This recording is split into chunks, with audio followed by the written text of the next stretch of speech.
नमस्कार, बहुत स्वागत है आपका। आप देख रहे हैं ग्रांड ज्योतिष सीक्रेट। शनिदेव का राशि परिवर्तन हर 2.5 साल में एक बार होता है। अभी वो मकर राशि में है और आप जो सिंह वाले हैं, आपके ऊपर ना तो 7.5 चल रही है, ना ही ढैया। और साथ ही साथ आपके ऊपर 2025 तक, 2022 से 2025 तक आप पूरी तरह से 7.5 और ढैया से आज़ाद हैं, मुक्त हैं। तो शनिदेव 29 अप्रैल 2022 मकर राशि को छोड़कर कुंभ राशि में प्रवेश करेंगे और 12 जुलाई 2022 तक इसी राशि में मौजूद रहेंगे। अब शनिदेव के कुंभ में आने से आपके जीवन में पूरे 2.5 साल तक क्या बदलाव आएगा, आज हम आपसे यही साझा करेंगे। 12 जुलाई 2022 में शनिदेव वक्री होकर वापस से मकर में आएंगे और फिर यहाँ से आपके जीवन में जनवरी 2023 तक का वक्त थोड़ा बदलने वाला होगा। देखिए, ज्योतिष में शनि देव को सौर मंडल के 9 ग्रहों में सबसे नुकसानदायक या फिर लाभकारी ग्रह माना जाता है। यानी देने पर आए तो छप्पर फाड़ देते हैं, खजाने भर देते हैं, व्यक्ति को गरीब से अमीर बना देते हैं। लेकिन अगर लेने पर आ जाए, नुकसान करें, तो व्यक्ति को कितना भी बड़ा पद हो, तुरंत एक पल में सब कुछ खत्म हो जाता है। तो यदि किसी व्यक्ति की कुंडली में शनिदेव का नकारात्मक दृष्टि या स्थिति हो तो यह भी उनके जीवन में दुर्भाग्य लाता है। लेकिन अगर शनिदेव का सकारात्मक प्रभाव हो तो करियर, शिक्षा, नौकरी, विवाह के मामलों में लाभ करवाता है। शनिदेव न्याय के देवता माने जाते हैं। कहा जाता है कि अच्छे कर्म करने वाला व्यक्ति सदा ही शनिदेव का आशीर्वाद पाता है। लेकिन अगर शनि नाराज हो जाए तो फिर प्रकोप भी भारी पड़ता है। तो शनिदेव अगर किसी मनुष्य की कुंडली में विराजमान हो, या तो व्यक्ति को नुकसान पहुंचाते हैं या लाभ, इसलिए उनसे डर भी लगता है। और इसके पहले ही हमने आपको बताया है कि कौन से भाव में बैठकर कैसा फल देते हैं शनिदेव। लेकिन आज हम आपको बताने वाले हैं कि इस शनि की जो 2022 में राशि परिवर्तन होगा तो आपके जीवन पर इसका क्या प्रभाव पड़ने वाला है। जबकि आपके ऊपर ना तो 7.5 है और ना ही ढैया, लेकिन सकारात्मक या नकारात्मक दोनों में से कोई एक तो प्रभाव पड़ेगा ही। तो सिंह वालों, जो शनिदेव हैं वो आपके, अगर हम 2022 की भविष्यवाणी की बात करें तो 6ठे भाव और 7म भाव के स्वामी हैं। और इस वर्ष शनिदेव आपके 6ठे भाव में, यानी कि कर्जे, ऋण, शत्रु, स्वास्थ्य का भाव, जो सब आपका 6ठा भाव है, और रोजगार का भी भाव है।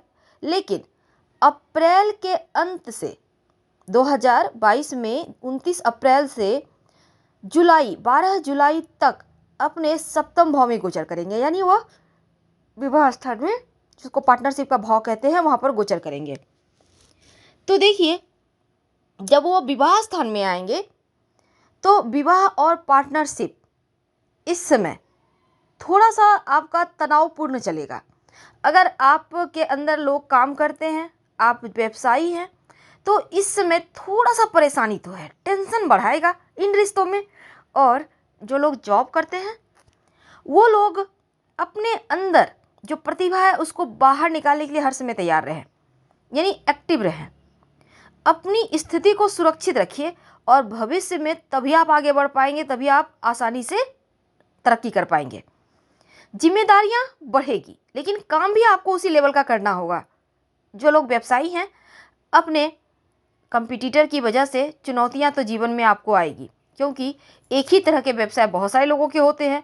अब हो सकता है हमारी दुकान से आपकी दुकान में ज़्यादा ग्राहक कैसे, तो ये स्थिति कहीं ना हो जाए, इसके लिए आपको हमेशा ही तैयार रहना होगा, जिसके परिणाम स्वरूप आपको प्रतियोगियों पर विजय हासिल भी करनी है। तो रणनीति बनाकर आगे बढ़िए। इस समय आप कम मार्जिन में ज़्यादा सामान बाहर निकालने का प्रयास कीजिए, यही आपकी भलाई रहेगी।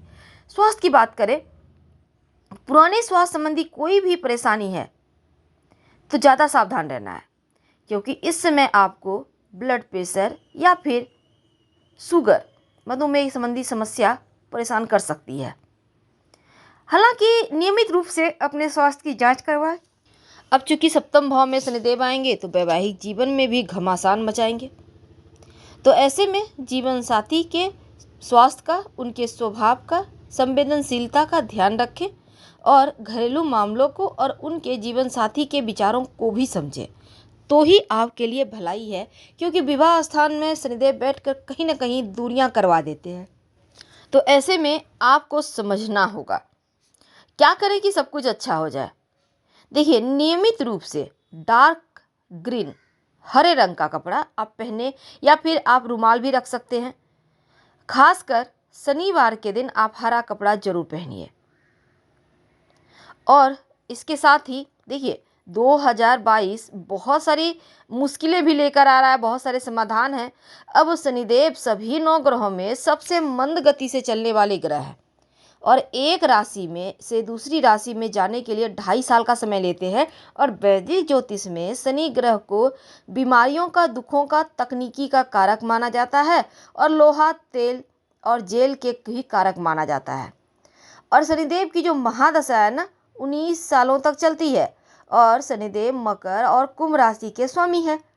अब तुला राशि में उच्च के और मेष राशि में नीच के होते हैं। लेकिन जो आप सिंह वाले हैं, आपके लिए कर्म प्रधान आपको होना होगा।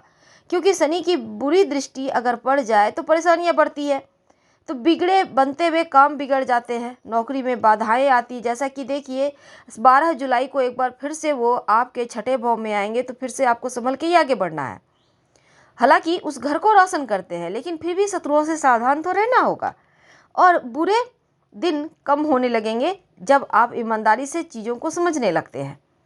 ज्योतिष कहता है कि शनि का राशि परिवर्तन बहुत इम्पोर्टेंट है और 2.5 साल में शनि का राशि परिवर्तन होता है।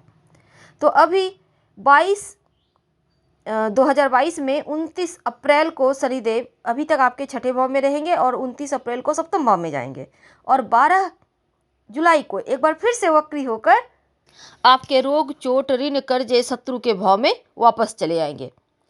तो ऐसे में आपके जीवन में हो रहा है इस बार बहुत बड़ा बदलाव। इसके लिए आपको तैयार रहना है, क्योंकि जनवरी 2023 तक कुछ ऐसी ही स्थिति रहेगी। तो एक बात अच्छा है कि 7.5 ढैया से आप मुक्त हैं। लेकिन चलिए आज हम आपको बता दें, आपकी कुंडली में शनि जिन भावों में बैठते हैं उस भावों में क्या प्रभाव देते हैं, 2 शब्दों में। देखिए, शनिदेव जिस भाव पर बैठते हैं ना, उस भाव को रोशन करते हैं और जिस पर दृष्टि डालते हैं उसको तबाह करते हैं। तो अगर आपके लग्न में बैठे हैं तो किसी से झगड़े लड़ाई ना करें। अगर धन भाव में बैठे हैं तो लालच ना करें।